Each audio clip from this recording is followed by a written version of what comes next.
retail packaging. So by the time you're seeing this video, I've already had a Pixel 2 for around a week, and I'm putting together the full review right now, literally as you're watching this, but I did want to give you guys a few quick thoughts as I'm finishing testing. So obviously we can get these first impressions in the crowded hands-on area. That was a little while ago, but seeing the phone again in your own hands is always a little bit of a different experience. So you can see everything here that comes in the box for both Pixel 2 and Pixel 2 XL, wall adapter, USB-C cables, 2017 smartphone starter kit dongle, the whole deal.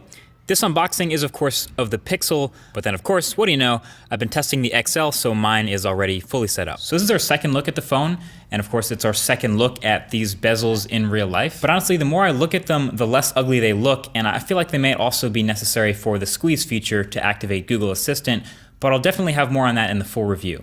And also the soft touch metal all the way around the body of this phone has held up pretty well. It's a pretty medium to lightweight phone, but it holds up to pretty much zero scratch damage, and it's surprisingly good at repelling fingerprints with whatever oleophobic coating they're using on it. I like it. But really what I wanted to dive into in this video is to show that basically in the time that I've been using this phone and the previous generations, it's become pretty obvious that the differentiating factor when you're trying to pick which of these phones to buy, for this one, it's the software. The software experience with Android 8.0 Oreo on the Pixel 2, it's full of little things and little features. You might call it polish, but to me it's just kind of things that make you go, oh yeah, that's really nice. That's a good thing they thought of that. That's maybe the best way I can describe it. So while this isn't the most stunning hardware in the world, there is a lot of cool stuff going on in the software department.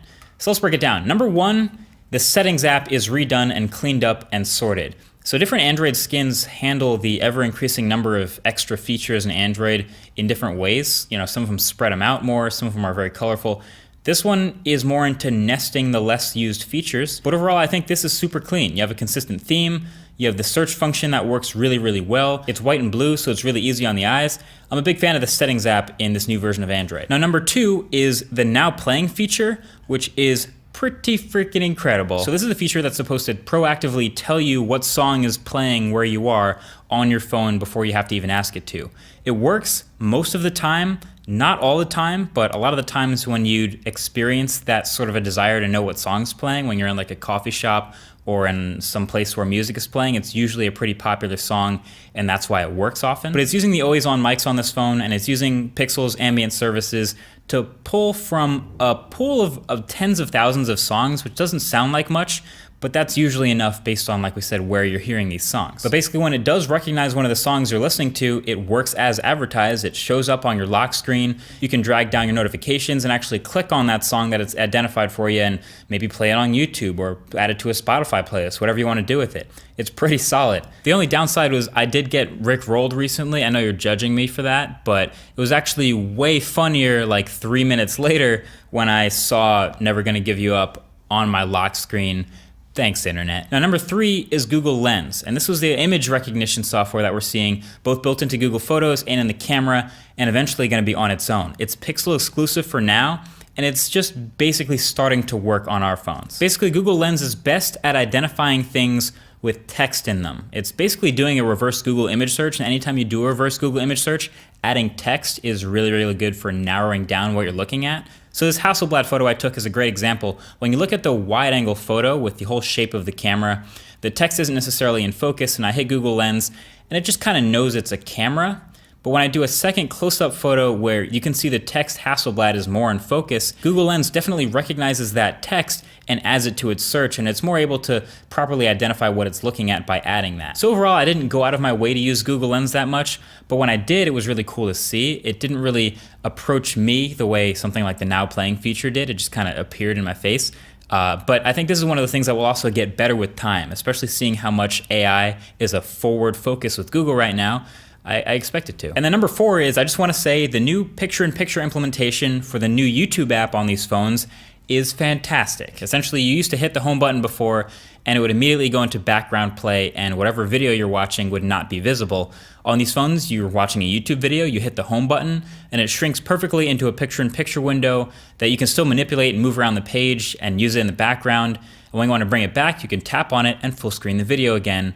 I think it's great. And then number five, the wallpapers. Yes, the wallpapers on this phone are super dope. Normally I use an app called Backdrops. If a lot of you have been wondering where some of the backgrounds on my phones have been coming from lately, that's the app I usually get them from. Those are the still static photos, but these are different. Remember live wallpapers way back in the day on Android where you used to be able to like touch them to interact with them? When they were brand new, they were a little resource intensive. You know, the powerful phones could get away with running them in the background, but not everyone could do it. These, on these new Pixels, are sort of like the 2017 next level modern version of that. So you go to load up one of these wallpapers and it looks pretty simple at first, nothing too fancy here. But if you look closely on this one, check out the cars driving on that road down there under the clouds. These tiny little moving objects, still going at a high frame rate, barely noticeable unless you're actually looking at them. Or these three little, I guess they're hot air balloons flying over Monument Valley. Again, super subtle, but you wouldn't even know that they're moving unless you were looking for them. Or this one, my personal favorite actually, the waves crashing down on the beach at this well-known coastline in Lagos.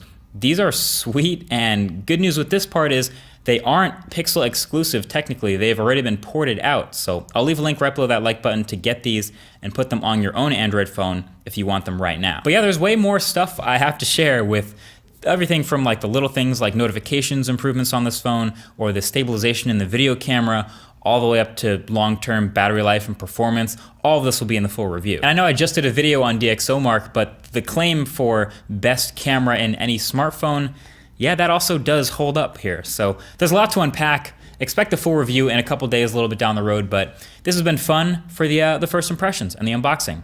Thank you for watching. Talk to you guys in the next one. Peace.